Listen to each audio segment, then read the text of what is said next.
Datuk Yang Ketua, soalan nombor 1.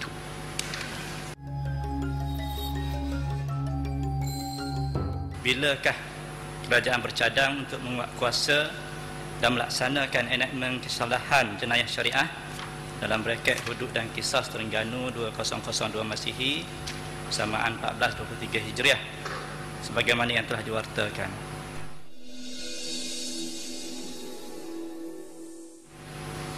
Sukacita saya maklumkan kerajaan tidak mampu untuk menjanjikan bila tarikhnya yang tepat enakmen ini akan dilaksanakan. Walau bagaimanapun kerajaan akan pasti melaksanakan enakmen ini apabila semua prasarana, kemudahan-kemudahan, persiapan-persiapan sama dari segi teknikal untuk tujuan ini telah sempurna, dan apabila ulama-ulama berpendapat bahawa pelaksanaannya sesuai dan mampu mencapai maqasid asy-syar'iyyah daripada pelaksanaan itu.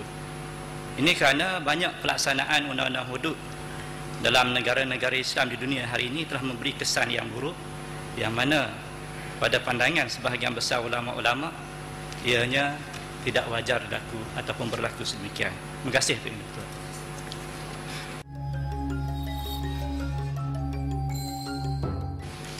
Apakah halangan-halangan ataupun punca-punca tidak mampu mengadakan prasarana dalam tempoh yang begitu lama? Satu. Yang kedua, bolehkah Yang Berhormat sebut negara Islam yang gagal melaksanakan undang-undang hudud ini?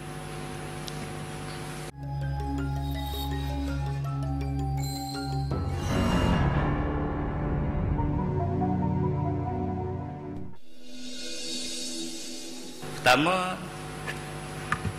dengan membawa sejarah lama Terengganu sewaktu era penjajahan, yang mana kita sedia maklum pada masa itu memanglah undang-undang Islam pernah dilaksanakan dalam negeri Terengganu kita, bahkan di Melaka dan juga sebahagian besar negeri-negeri Semenanjung. Tetapi selepas merdeka, suasana telah berubah. Hari ini tak sama zaman sebelum merdeka, sama ada dari segi komposisi penduduk, dari segi ekonomi dan juga penguasaan dan juga politik hari ini dan zaman dahulu. Maka banyaklah halangan-halangan, sama ada dari segi sokongan, pemahaman dan juga kemudahan-kemudahan. Yang ini saya rasa Yang Berhormat pun tahu, sebab bukan negeri Terengganu sahaja satu-satunya yang pernah meluluskan undang-undang ini dan tidak melaksanakannya.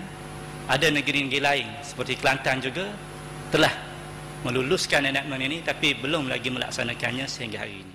Jadi Datuk Yang di-Pertua, contoh negeri-negeri ini boleh tahu pasal apa Kelantan tak laksana tu? Itu kena tanya kerajaan Kelantan, Yang Berhormat. Sebab itulah saya kata sebabnya banyak, dan pelaksanaan undang-undang syariah, enakmen syariah hudud dan kisas ni, hudud khususnya dia bukan seperti wajib sembahyang. Kita selalu dengar penceramah-penceramah daripada parti pembangkang, mereka kata hudud ni hukum Allah, wajib sama seperti sembahyang. Datuk Yang di-Pertua, ini adalah satu kenyataan yang mengelirukan dan tidak tepat. Sebab sembahyang wajib, dan sembahyang wajib dia adalah fardu serta dia adalah rukun kepada Islam, sehingga hadis mengatakan beza di antara orang Islam dengan orang bukan Islam dah sembahyang. Tetapi wajib hudud ini tak sama dengan wajib sembahyang. Dia betul wajib, beri salam jawab salam pun wajib, tapi takkan tak jawab salam jadi kafir macam tak sembahyang. Takkanlah tak jawab salam kena qada macam tinggal sembahyang. Beza. Sebab dalam mazhab kita ni, Syafi'i ni, dia ada benda-benda yang tak sama dengan mazhab lain. Dalam mazhab Syafi'i, kita sebut wajib, dia sama dengan fardu. Tapi dalam mazhab lain, wajib ni ada tingkatan-tingkatan, fardu lebih tinggi lagi. Sebab itulah Imam Syafi'i dalam bab haji pun, wajib haji tak sama dengan fardu haji. Tinggal fardu haji, tak pergi ke Arafah, tak sah haji. Tapi kalau tinggal melontar, ini masih lagi ada ruang bayar dam dan sebagainya. Jadi ini perkara-perkara yang saya rasa kalau macam ni pun masyarakat kita tak faham lagi, macam mana kita nak laksanakan undang-undang yang besar seperti hudud dan kisas ini. Sebab itulah tuan-tuan, Datuk Yang di-Pertua, tuan-tuan dan puan-puan sekalian, banyak lagi perjalanan kita masih jauh dan kerajaan sedang berusaha ke arah ini. Sebab itulah hari ini kita telah mempertingkatkan kedudukan mahkamah syariah kita. Sekarang ada usaha terakhir untuk mewujudkan satu lagi tingkatan mahkamah syariah kita. Dari Terengganu kita telah hantar tahun lepas 32 orang hakim-hakim mahkamah syariah kita berkursus di Institut Kehakiman Syariah di Riyadh. Tahun ini kita hantar lagi. InsyaAllah ini adalah usaha-usaha ke arah pelaksanaan. Merujuk pada soalan kedua yang dia wakil daripada Rendang, negeri mana yang gagal melaksanakan hudud. Saya rasa wakil Rendang tahu, sebab zaman pemerintahan dia, zaman dia jadi menteri besar dulu, dia hantar wakil-wakil kerajaan pergi ke Sudan. Saya dimaklumkan pada masa itu Sudan dah KIV semula dah pelaksanaan hukum hudud. Itu adalah salah satu negeri yang gagal melaksanakan hudud, walaupun penduduk dia hampir 100% orang Islam. Tak macam kita yang hanya 50%. Ya, Datuk Betul, penjelasan. Belum Yang Mat. Penjelasan belum lagi Yang Mat. Siapa kata Sudan tu Yang Mat. KIV tadi? Yang Mat. Dulu. Habiskan jawapan Yang Mat. Banyak negara-negara yang tidaklah. Sebab itulah Datuk yang diputus. Saya nak beritahu bahawa pelaksanaan undang-undang hudud tak sama macam sembahyang, tak sama dengan wajib dan fardu lain. Sayyidina Umar pernah tidak memotong tangan orang yang mencuri. Dan kadang-kadang dalam masa tertentu banyak lagi ada hadis-hadis yang mengatakan jangan laksanakan hudud sewaktu berlaku peperangan, jangan laksanakan hudud dalam masa musafir. Dan ini menunjukkan bahawa walaupun hudud ni salah satu di antara hukum-hukum Allah Subhanahu Taala dalam perkara berkaitan dengan jenayah, tetapi dia tidak seperti sembahyang yang inna salata kanat 'alal mu'minin kitaban mawquta, fardu yang ada waktunya, tak boleh lari daripada waktu dia, mesti tetap pada waktu dia. Jadi Datuk Yang Dipertua, saya nak beritahu bahawa kerajaan akan melaksanakan apabila keadaan sesuai, apabila keadaan benar-benar akan menjadikan pelaksanaan hudud memberi impak yang baik, mencapai maksud ataupun maqasid syariah seperti yang dituntut ataupun yang dikehendaki daripada pelaksanaan undang-undang ini. Terima kasih. Ya, berhormat Datuk Ketua, saya bangun ni pasal di akhir-akhir ini PAS ni kata kalau tak buat undang-undang Islam ni jadi kafir. Daripada penerangan kerajaan tadi bahawa rukun wajib ni ada tahap-tahapnya. Jadi kerajaan Terengganu yang tidak melaksanakan hukum hudud ni jadi kafir ke tak? Saya nak tanya. Datuk Yang Dipertua, itulah yang saya sebut tadi. Dalam satu hadis Nabi bersabda, apa yang aku perintah padamu, buatlah yang kamu mampu, semampu yang kamu boleh buat. Tetapi apa yang kularang kamu, fajtanibuh wa ma amartukum bihi fa'tuhu lebih kurang macam tu. Saya tak ingat hadis dia, tapi maksudnya apa yang aku suruh kau buatlah semampu yang kamu boleh buat, tapi apa yang aku larang tinggallah semuanya. Ini merujuk bahawa apa yang dilarang oleh agama ni di dalam kemampuan kita untuk kita tinggal. Tetapi tidak semua yang agama kita suruh kita buat semua kita mampu. Agama suruh kita buat haji, tapi bukan semua orang kita boleh pergi buat haji. Agama suruh kita keluar zakat, tak semua di kalangan kita mampu keluar zakat. Jadi ini tidaklah bererti bila orang ni tak pergi haji, bila orang ni tak pernah keluar zakat, dia melanggar perintah agama. Kerana ada perintah-perintah itu tidak mampu dilaksanakan oleh individu. Maka begitu juga dalam konteks negara. Ada perkara-perkara yang seperti Malaysia ni kita tak mampu nak buat, seperti yang Saudi mampu. Tetapi mungkin ada bidang-bidang lain kita lebih berkemampuan daripada dia. Maka sebab itulah Datuk Yang Dipertua, kalau tinggal satu perkara jadi wajib, jadi kafir, tak jawab salah orang pun kafir. Sebab kalau kita ambil kaedah ini kaedah orang Khawarij. Ini bukan Ahlus Sunnah wal Jamaah. Jadi kalau nak pakai yang macam WB Wakil Rakyat daripada Hulu Besuk tadi, ini bukan pendapat Ahlus Sunnah. Ini pendapat mazhab Khawarij yang pada mereka kalau tinggal saja mana-mana yang wajib, kafir, tak ada dah tolak ansur dan sebagainya. Yang wajib mesti buat mereka. Jadi Datuk Yang Dipertua, penjelasan kita, negara dan negeri kita adalah negeri Islam kerana kita diperintah oleh orang Islam, kerana sebahagian besar syiar-syiar Islam dapat dilihat dalam konteks negara kita, apatah lagi Islam itu telah diisytiharkan sebagai agama negara. Ini Profesor Aziz Bari pun sebut kita negara Islam. Saya tak tahu sebab apa orang tak nak mengaku bahawa kita duduk dalam negara Islam. Terima kasih Datuk Yang Dipertua. Ya. Saya nak bagi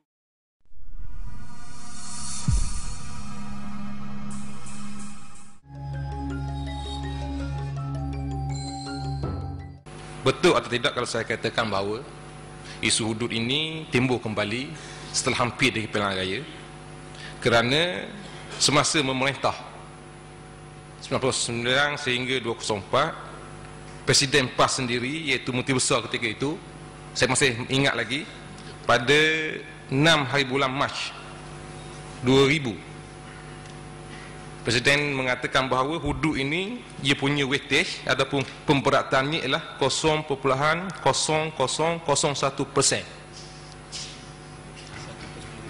Satu per 10,000. Apa pandangan pihak kerajaan? Terima kasih.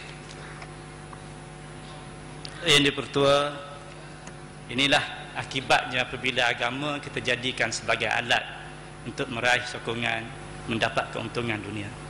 Dan ini adalah suatu perbuatan yang dilarang oleh Al-Quran. Wala tashtaru bi ayati thamanan qalila. Jangan jual ayat-ayat aku, agama aku untuk dapat harta ataupun dengan harga yang sedikit. Mungkin kita rasa gaji menteri besar boleh bina kerajaan, satu benda yang besar, tapi pada Tuhan kecil. Mungkin kita ingat benang pilihan raya satu benda yang besar, tapi pada Allah SWT kecil.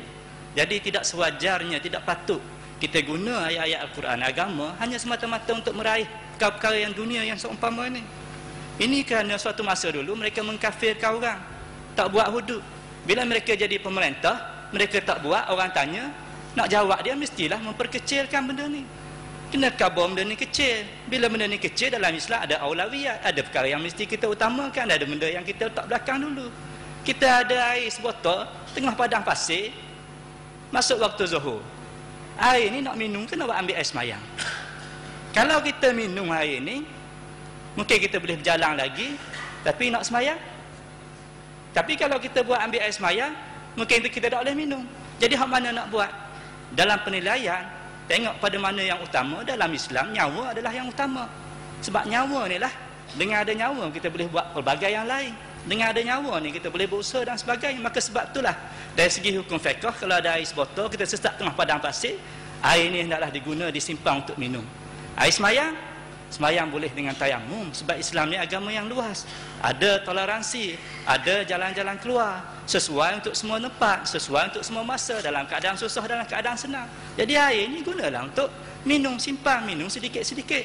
Jadi nak semayang, tayamum ataupun kaedah-kaedah lain. Penjelasan. Jadi sebab itulah saya nak beritahu, bila tak agama perlu, ni ya, Mak. diguna Ni untuk, soalan bila agama ni diguna ke dak ayat semayang, susah tuan, ke dak ayat semayang, ke dak ayat semayang, susah tuan-tuan. dia buat foto tu salah tu. Tak apa. Dia tak kata macam yang mak duduk. Tayamum semayang mesti. Duduk yang mak. Betul lah. Yang mak jangan emosi. Semayang Tak ayat semayang. Mak bukit payung. Salah. Contoh hantar bawa tu salah.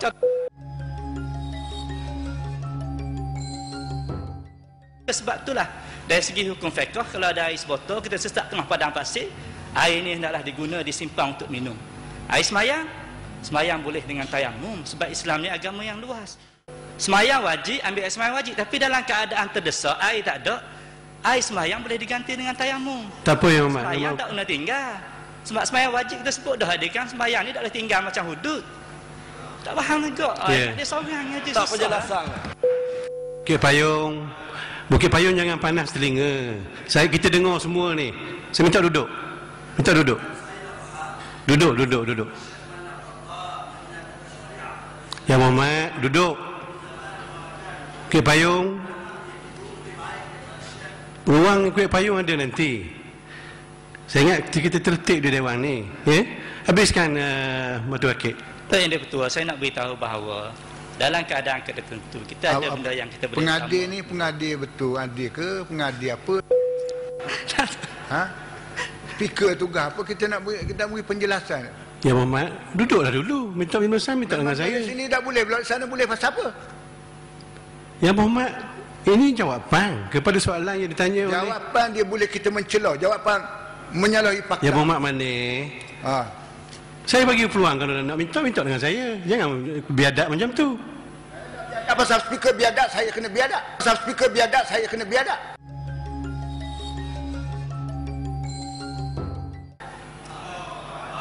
Muhammad. Speaker punya mula kena betul diri. Speaker punya mula kena betul diri. Speaker punya mula kena betul diri. Ya Muhammad. Ya berumah saya beralu. Duduk ya Muhammad, saya minta duduk. Duduk ya, saya minta duduk dulu ya Muhammad. Tak berduduk berdiri tak pun jangan bercakap lah. Saya benarkan Yang Mak berdiri. Sila, betul Rakit. Datuk Yang Di-Pertua, wakil mana ada ingat idfa' billati hiya ahsan. Buatlah dengan yang lebih baik. Bukan kalau orang samsing kita jawab dengan samsing. Memang kita ada hak. Tetapi jangan lebih. Tada alaikum fa'tadu alaihi bimisli ma tada alaikum. Saya kata tapi jangan lebih. Bimisli. Ya, tapi jangan lebih. Kalau lebih tak bisli. Lebihlah kalau yang Di-Pertua cakap sepatah, dua patah cakap. Bukit Payung. Saya tu lupa. Bahar kek gila, bahar kek gila. Kita Payung. dalam bahar kek. Ya Muhammad. Ya Muhammad, kita ni nak dengar jawapan, jangan kelirukan jawapan. Tidak tepat kan Muhammad, ada ruang nanti. Bukit Payung. Saya nak beritahu penggunaan tadi Datuk Yang Di-Pertua bila wakil daripada Aceh tanya. Yalah, Dulu semua kata, orang faham. dulu Ini kata, Bukit Payung yang tak faham saja. Ya Mak, sila. Habiskan Ya Mak. Terima kasih. Lengkapkan Ya Mak. Ini dasar macam ni. Saya Ya Muhammad, saya nak minta Di-Pertua. tegas lagi Muhammad. Ini Saya minta duduk dulu. Saya minta penjelasan. Ya Muhammad, Kenyataan bukan yang ruang yang Muhammad ini. salah dengan agama yang mengelirukan orang agama. Ya Muhammad, ada ruang lain, boleh tanya. Saya tak faham dengan Ibu Muhammad ni. Kita ada pemerhati ramai di atas. Ada ketua jabatan. Sangat faham akan situasi kita ni. Kita bagi ruang. Jangan menampakkan perangai kita kepada yang tak sepatutnya. Soalan daripada Ajil tadi apabila bertanya tentang hudud yang suatu masa dulu pembangkang mengkafirkan orang yang tidak menyokong mereka kerana tidak menyokong hudud. Kemudian apabila mereka menjadi kerajaan, mereka kata hudud hanyalah suatu perkara yang 0.00001%. Islam itu ada banyak perkara dan ada banyak yang perlu diutamakan berbanding dengan yang lain. Ada benda-benda yang disebut aulawiyat. Maka begitulah dalam keadaan-keadaan semasa kita hari ini. Walaupun kita tak mampu buat hudud, walaupun kita tak laksanakan potong tangan, sebat, rejam pada orang berzina, tapi kita ada undang-undang yang menghukum pelakuan-pelakuan yang salah ke arah ini. Kita tak tuduh orang berzina, kerana nak tuduh orang berzina tak cukup saksi, kita yang akan dituduh dengan tuduhan qazaf. Kita adakan tuduhan percubaan melakukan persetubuhan haram. Ada denda, ada undang-undang jenayah syariah kita yang menghukum orang yang melakukan kesalahan ini. Orang yang berkedudukan mendatangkan keraguan, ada undang-undang khalwat dan sebagainya. Maka sebab itulah Datuk Yang Di-Pertua, kita bukan menolak agama, kita bukan tolak Islam, tapi kita buat apa yang kita mampu dengan melihat apa yang perlu kita utamakan berbanding dengan pelbagai perkara yang dituntut oleh agama kita dalam konteks negara kita.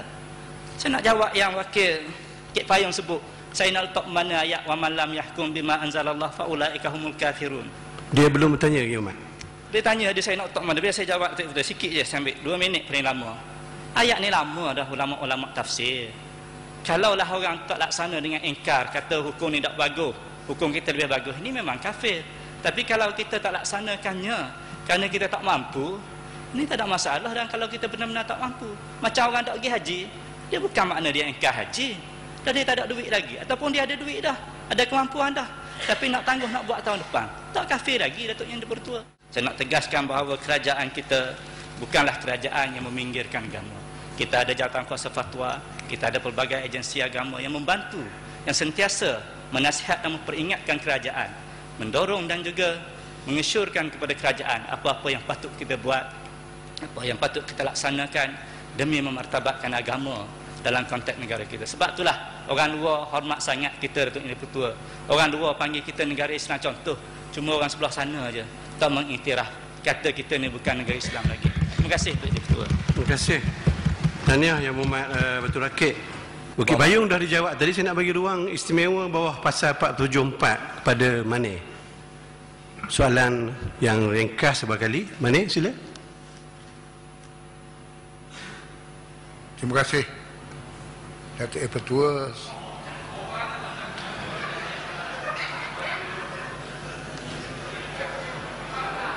Sila Ya Muhammad.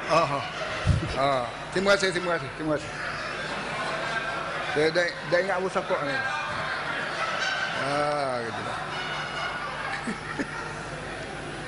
Terima kasih darimu. Saya nak minta penjelasan sebab wakil daripada Batu Rakit cakap tentang semayang dengan hudu, bezaan. Ada dua itu memang bezaan. Semayang tu perduaan tiap-tiap seorang kena buat. Dia panggil perduaan, tak buat tak boleh. Itu dosa kena kepada setiap orang yang meninggal sahaja yang tidak melakukan. Adapun hudu ini fardu kifayah, kewajipan ke atas masyarakat seluruhnya. Yang mewakili masyarakat itu adalah kerajaan. Bila kerajaan tidak melaksanakan ini, semua rakyat berdosa jika sekiranya dia mampu, jika sekiranya dia mampu, jika sekiranya dia mampu.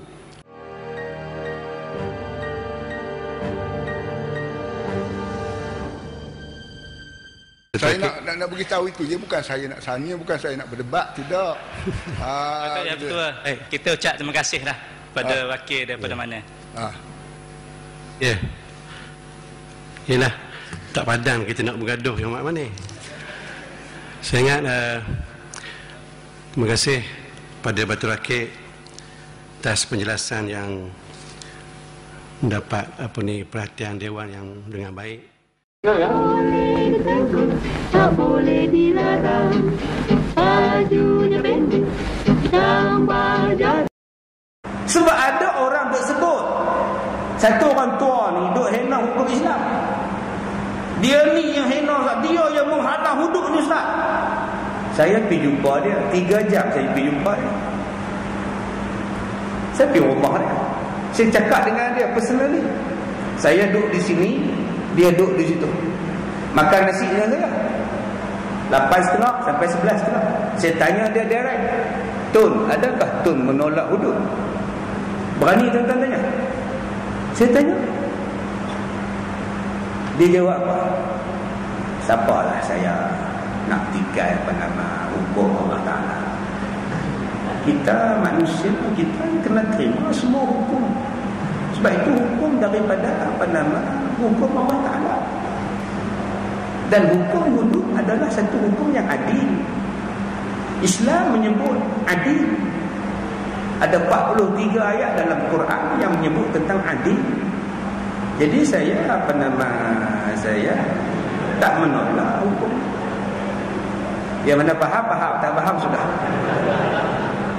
Cuma mereka bila mereka nak buat, mereka menghantar dekat saya tentang enactment ni. Saya tengok ada beberapa benda yang tak berapa nak berselari dengan hukum sebenar dia. Saya pulakan balik, saya kata buat yang lain, ubah balik yang ini, buat mai balik kita bincang. Sebab ada benda-benda yang saya rasa tak adil. Seperti orang mencuri, kalau orang Islam mencuri potong tangan, orang bukan Islam tak boleh potong. Jadi saya rasa ni tak kena, ada orang mencuri, seorang kena potong, seorang tak kena. Saya tak. Sebab dalam Islam kata hukum hudud kena semua orang. Yang saya belajar, hukum hudud kena pada semua orang yang duduk dalam negara itu. Dan itulah jawapan dia tuan. Hukum hudud dia tak kena pada hukum Islam saja, pada orang Islam saja, dia meliputi semua. Yang ini yang dia kata, saya pergi suruh mereka ni pergi buat kaji balik. Janganlah buat dulu sampai kelar mereka tak buat itu. Mereka duk kata saya duk tolak. Saya kata kalau begitu, Tun kenalah cakap dalam paper, cakap dalam sidang akhbar, Tun tak tolak hukum. Sekarang orang duk tuduh Tun tolak. Sebab itu seminggu lepas itu dia buat statement, saya tak tolak hudud Allah. Saya pergi jumpa tuan-tuan, hak mana saya pergi cari cakap. Jadi jangan kita duk kata tang mana, pergi tanya dia tang mana hang tak sesuai tu. Saya kata dekat dia, kalau begitu Tun, kalau dah ada benda tu yang tak kena, kenapa yang sebelah sini tak buat juga tolong bantu? Bantulah membetulkan yang mana tak kena supaya benda ni dapat dilaksanakan. Saya cakap, jangan cakap saya tak cakap pada pemimpin-pemimpin tuan. Dan inilah berita yang terakhir. Askar-askar Jepun telah mendarat di Kota Baru. Pasukan pertahanan. Askar Jepun telah mendarat di Kota Baru? Ya, Jepun telah pun mendarat di Kota Baru.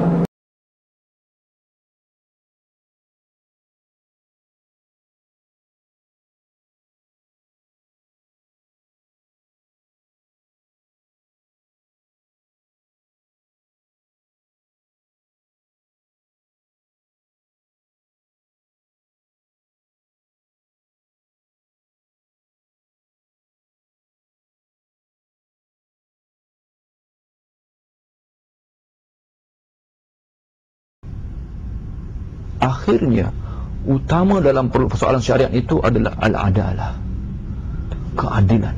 Laqad arsalna rusulana bil bayinat wa anzalahumul kitab wal mizan liyahkuma bainan nas bil qist. Surah Hadid. Itu Allah Ta'ala turunkan anbiya, para rasul, para nabi. Laqad arsalna rusulana bil bayinat, dengan segala buktinya yang jelas, dan menurunkan akan kitab supaya manusia itu mengadili sesama mereka atas tuntutan bil qist, keadilan. Fa iza hakamtum bainan nasi an tahkumu bil adl. Kalau kamu menghukum pada mereka, pastikan hukum itu adalah atas keadilan. I'dilu huwa aqrabu lit taqwa. Berlaku adillah, kerana itu lebih merupakan tuntutan ketakwaan pada Allah. Jelasnya keadilan itu adalah the supreme purpose of syariah. Keadilan itu adalah paling utama dalam perhitungan syariat. Maka itu yang kita kena kedepankan.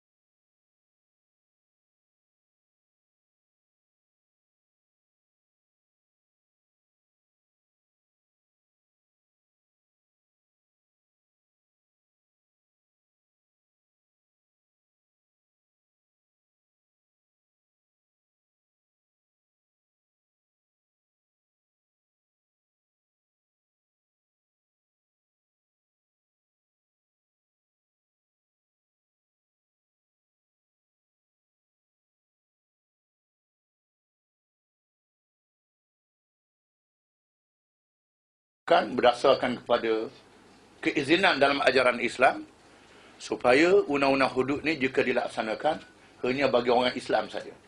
Orang bukan Islam terpulang pada mereka.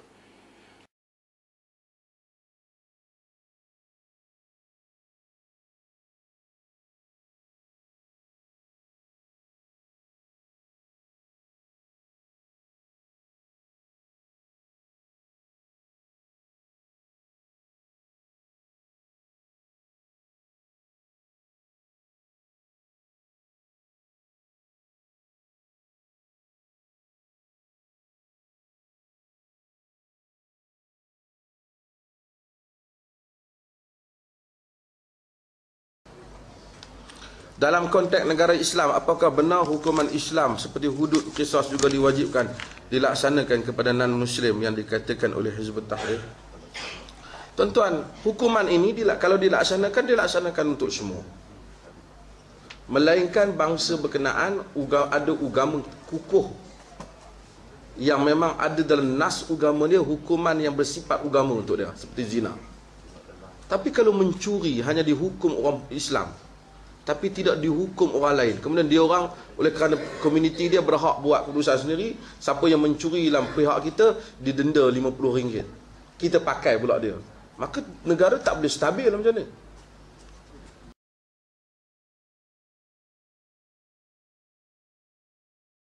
Selain itu, ianya juga satu kesalahan besar di sisi Islam jika si penuduh tidak dapat menampilkan saksi terhadap dakwaan yang dibuat. Sebab perkara ini merupakan satu perkara yang berat sebenarnya. Mengikut pandangan Islam, dia merupakan satu perkara yang berat, menuduh seseorang melakukan liwat.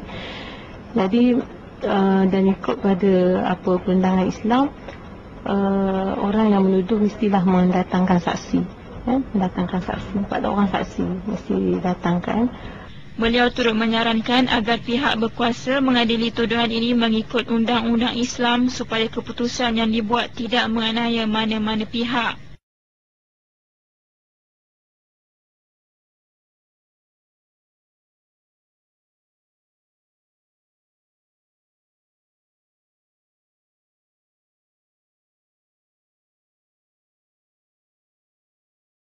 Cuba letakkan agama dulu. Jangan letakkan politik dalam nak mengajar. Serupalah dengan bab yang berkaitan dengan zina. Pertuduhan zina ada 3. Ada 3 pertuduhan zina. Baru boleh jatuh. Sama ada nak kena hudud atau nak kena ta'zir. Yang pertama bila ada iqrar. Bila ada pengakuan. Saya mengaku, saya berzina. Ada pendapat kata kena 4 kali mengaku, ada yang kata sekali mengaku. Bila mengaku berzina, maka dia kena hudud atau dia kena had. Iqrar, dia mengaku. Saya buat, dia mengaku. Yang kedua, hendaklah dikemukakan 4 orang saksi yang adil, yang tidak fasik, yang nampak sungguh-sungguh perlakuan zina itu berlaku. Macam saya ni kadang-kadang tak boleh disaksi, sebab saya duduk dalam kereta, saya tengok orang berzina dalam hutan lalang. Saya kata, "Oi, orang berzina." Kita pun turun. Masa saya turun tu aircon sejuk, spek mata saya kelabu. Saya pun duduk tanya, pakai balik, tak ada lah di bawah tu. Selesai semua. Saya tak jadi saksi sebab saya mata kelabu.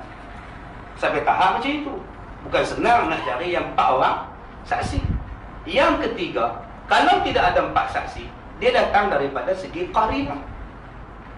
Qarinah ialah pembuktian yang tidak ada 4 saksi, tetapi tidak boleh dihukum di bawah undang-undang hudud, dihukum di bawah undang-undang ta'zir. Inilah 3 hukum. Kalau tidak ada 4 orang saksi, tetapi dia mengemukakan qarinah, maka bila ada qarinah, maka boleh sabit tuduhan zina, tetapi tidak boleh disebab atau direjam, sebab tak nampak, tak cukup 4 saksi, tak memenuhi syarat. Dia hendaklah dijatuhkan di bawah undang-undang ta'zir. Apa dia qarinah? Bukti. Apa dia bukti? Satu perempuan yang anak dara mengandung, belum ada suami, belum janda, belum apa-apa, mengandung. Kita tanya dekat dia, "Ti, hang mengandung ke, Ti?" "Dak, busung." "Bila betul ya hang ni? Hang mengandung ke?" "Oh, mengandung." "Siapa buat?" "Tak tahu, tiba-tiba aja besar." Tu qarinah, mengandung. Tuan-tuan boleh kemukakan 4 orang saksi? Dia duduk sewa rumah depan rumah kita ni, budak Kelang, mengandung, buruk besar lah, kahwin, tidak apa pun tidak. Hang mengandung kan? Ya. Hai, hang kena tangkap ni, pasal hang zina. Pasal apa hang mengandung, mesti hang zina. Orang main 4 saksi. Nak tuduh saya, orang 4 saksi. 4 saksi apa? Tu perut hang tu. Yalah, perut lah 4 saksi. Maka tak ada lah hukum zina berlaku. Kalau semua nak pada 4 orang saksi, mana hukum zina akan berlaku? Menunjukkan bahawa Islam tak adil, Islam tak lengkap. Kalau gitu semua nak orang zina dalam hotel. Oh, zina lah, 4 saksi. 4. Ni video ada, 4 saksi. Video tak pakai, 4 saksi. Tak akan berlaku perdakwaan. Akhirnya zina akan bertambah banyak. Sebab itu dia nama qarinah. Qarinah inilah yang kena siasat. Menurut mazhab Maliki, qarinah dipakai. Menurut mazhab Hanafi, Hambali dan Syafi'i, hendaknya disiasat sehabis-habisnya. Kalau tidak, takkan berlaku. Masalah di kita sekarang, kita tidak memahami apa diakah yang dikatakan zina. Zina itu ialah memasukkan kemaluan ke dalam faraj, sama ada yang terbelah atau yang berlubang. Itulah zina. Ulang balik, zina ialah memasukkan kemaluan ke dalam faraj yang berlubang ataupun yang terbelah. Yang terbelah namanya rogol, yang terbelah namanya zina, yang berlubang namanya liwat. Itu dipanggil zina. Itu kategori zina. Faham makna zina tu? Zina ialah sebarang perlakuan, sama ada merogol binatang, meliwat jantan dengan jantan, ataupun perempuan berzina dengan perempuan, ataupun diliwatnya isteri daripada arah belakang. Itu juga dikategorikan sebagai zina. Termasuk dalam kategorinya juga ialah rogol. Rogol pun zina. Sebab itu dalam undang-undang Islam tidak ada pelaksanaan undang-undang rogol. Dia letak di bawah undang-undang zina. Jadi semua undang-undang ini memerlukan satu hukum. Yang pertama saya katakan tadi, kalau ada ikrar, selesai masalah. Yang kedua, kalau ada 4 orang saksi. Kalau tidak ada cukup 4 orang saksi untuk mengelakkan tuduhan qazaf, maka hendaklah dia mengemukakan satu benda yang dipanggil qarinah. Kalaulah semua kes nak melakukan kepada 4 orang saksi, bagaimana kes yang melibatkan rogol? Tuan-tuan balik sekali lagi ke rumah, isteri menangis kat rumah, baju koyak rabak, rambut merogol-rogol rambutnya.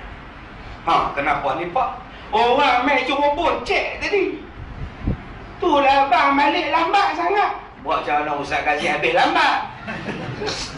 Dia buat apa lah? Kena rokok lah. Berapa orang? 6 jalan. Nasib baik masa tu kameraman ambil gambar. Kameraman ambil gambar jenis pukuk macam ni, bom meletup gambar. Itu cerita 6 jahanam dia Ramli buat. Dalam gambar tu ada orang tengah rogol isteri dia. Terpakai ataupun tidak gambar tu? Tak terpakai. Dia nak hukum-hukum tak orang saksi. Kalau gitu baliklah majlis tu. Adakah itu keadilan dalam Islam? Tak adil. Sebab itu dia ada qarinah, siasat. Ada aimani dia. Siasat kalau ada gambar CCTV. Siasat kalau ada bulu dia. Siasat kalau ada aliong dia. Siasat kalau ada aimani dia. Siasat kalau ada darah dia. Siasat pada tangan perempuan itu. Ada kulit mereka. Sebab bila kes rogol mesti dia cakap orang. Mesti dia cakap pada orang. Di kuku ni mesti ada DNA. Itulah dipanggil qarinah. Tetapi tidak sampai kepada had hudud. Sebab hudud dia nak 4 orang saksi. Dia jatuh kepada undang-undang ta'zir. Inilah kaedah dia. Kalau tuan-tuan tak pakai kaedah qarinah, kaedah ta'zir, tak akan wujud keadilan. Balik-balik isteri kata, abang cik kena rogol. Ya Allah. Ada orang nampak? Mana ada orang nampak? Cik seorang. Untuk dia dah dapat dia nampak saksi. Ni ayat mani dia apa? Buat jauh tak ada saksi. Dia nampak orang saksi. Inilah DNA dia. Bawa kepada polis siasat. Sebab itu tuan-tuan, undang-undang ta'zir ini ataupun qarinah ini dipakai. Sebab itu adanya kesnya rogol yang terbaru, kes di Ipoh. Orang tua 71 tahun, rogol anak tiri dia 26 tahun. Dijatuhi penjara 7 tahun dan 2 kali sebatan. Sebab rogol anak tiri dia. Tidak ada saksi. Tetapi kenapa orang tu tak tunjuk perasaan dekat mahkamah seksyen Ipoh? Pak saksi. Kenapa tidak ada? Cuba anak tuan-tuan dirogol. Kenapa tuan-tuan tak menjerit 4?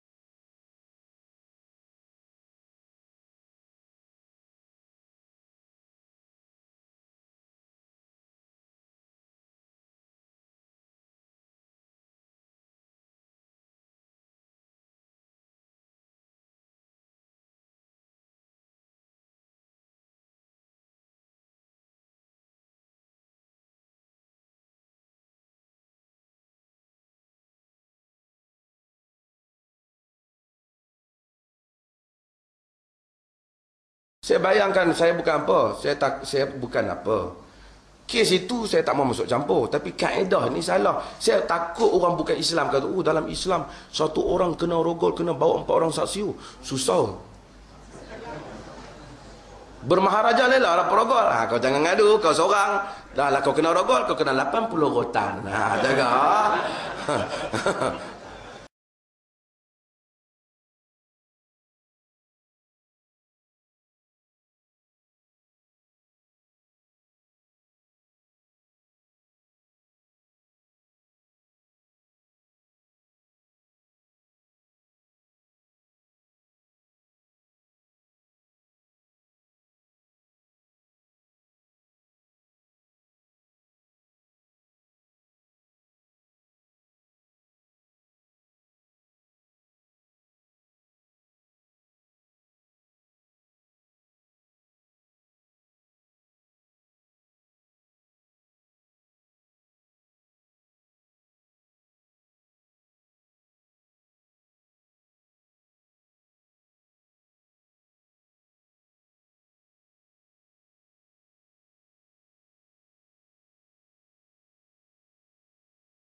Adakah kita nak melaksanakan hukum potong tangan tu ke, ataupun kita nak bawa dia, kita bagi kerja dekat dia, kita bagi dekat dia ruang macam mana dia boleh berniaga.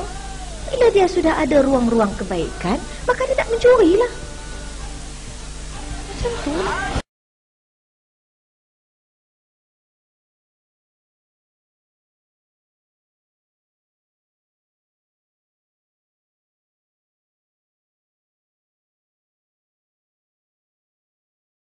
Tapi kalau dalam bab ketuhanan, dalam bab wahyu, dalam bab akidah, maka kena 100%. 99 kafir laknatullah. 99% yakin Allah ada, 1% tak yakin kafir. Orang ngaji sifat 20 kita lama-lama kita cek-cek aja kita so depan ke bodoh. Tak. Ragu tentang apa jua yang datang daripada Allah macam ragu dengan Allah juga. Tu oleh ke dok hukum hudud ni. Tak kupur lalu. Kupur lalu. Nah, dia kena 100% atau lebih pada 100%. Buat sementara ini berdasarkan fiqh aulawiyat, berdasarkan fiqh muwazanat, berdasarkan usul dakwah dan juga usul fiqh maqasid syariah, keseluruhan perkara ini meletakkan pimpinan PAS, meletakkan persoalan menegakkan keadilan, membanteras kezaliman, meletakkan perkara-perkara yang dilihat sebagai good governance ataupun al-istikhlaf. Al-istikhlaf istilah Al-Quran itu, dan al-isti'mar memakmurkan muka bumi itu sebagai utama dalam perjuangan. Bukannya diheret untuk sekali lagi terjerumus dalam persoalan hudud. Lepas tu nak laksana ke esok? Nak laksana ke esok hudud ni? Tidak. Sekadar sebutan-sebutan supaya kita kembali dipukul. Seperti mana ini? Tapi kalau dalam bab ketuhanan, dalam bab wahyu, dalam bab akidah, maka kena 100%. 99 kafir laknatullah. Kerajaan Kedah yang diketuai oleh PAS juga tidak pernah berbincang tentang pelaksanaan hudud di Kedah kerana perkara itu tidak termasuk di dalam manifesto PAS Kedah dalam pilihan raya umum yang lalu. Kita kena faham tentang apa yang dikatakan sebagai keperluan untuk menimbang aulawiyat atau keutamaan. Dalam arti kata dalam fiqh aulawiyat, tahu yang mana utama, yang mana didahulukan, yang mana nak dikedepankan. Yang dikatakan dalam bahasanya fiqh aulawiyat ni mudahnya begini: taqdim al-ahammu minal muhim, meletakkan semua penting, meletakkannya lebih penting daripada yang penting. Di sini kita gagal.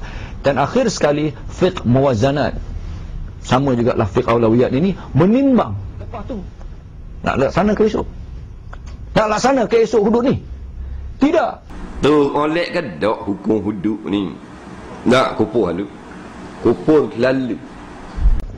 Maka dalam persoalan hudud ini, saya terus terang menyebutkan banyak lagi perkara-perkara dalam Al-Quran dan Sunnah yang tidak dapat kita laksanakan hari ini. Apakah dengan itu meletakkan kita ini lebih, apakah dengan itu meletakkan kita less Islamic atau kurang Islamnya kita? Apakah begitu maksudnya? Tapi kalau dalam bab ketuhanan, dalam bab wahyu, dalam bab akidah, maka kena 100%. 99 kafir laknatullah. Maka sudah kita faham begitu, dan kita sudah nampak orang yang cukup fobia dan takut dengan perkara hudud ini. Apakah tidak wajar untuk kita memahami bahawa untuk sementara ini, ya, perkara ini bukanlah paling utama dalam perjuangan untuk kita laksanakan? Tu oleh ke dok hukum hudud ni? Tak kupur lalu. Kupur lalu. Nak kupur lalu.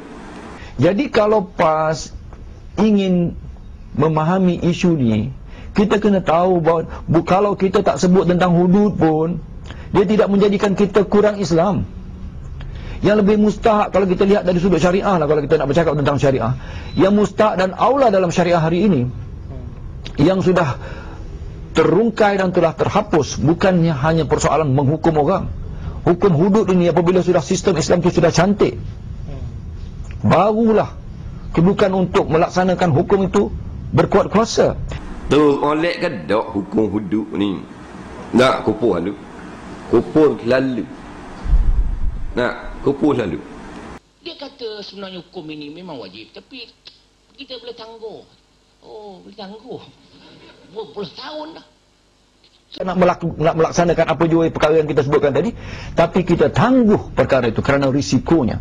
Kalau hari ini kita bersebut tentang hudud atau apa jua undang-undang yang meletakkan penghukuman ini, kalau kita sebutkan juga Kerana itu kita dipukul dengan cara begini, atau orang menolak kita, orang India dan Cina menolak kita, apakah besar maslahatannya?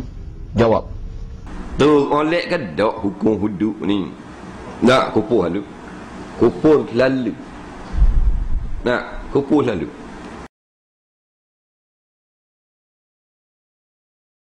Saya adalah antara kumpulan pemikir parti. Adakah kita nak melaksanakan hukum potong tangan tu ke? Ataupun kita nak bawa dia, kita bagi kerja dekat dia, kita bagi dekat dia ruang macam mana dia boleh berniaga. Bila dia sudah ada ruang-ruang kebaikan, maka dia tak mencuri lah. Macam tu.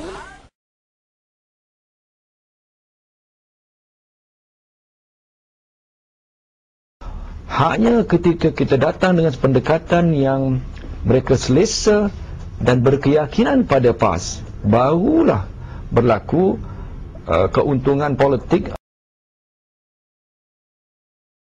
Orang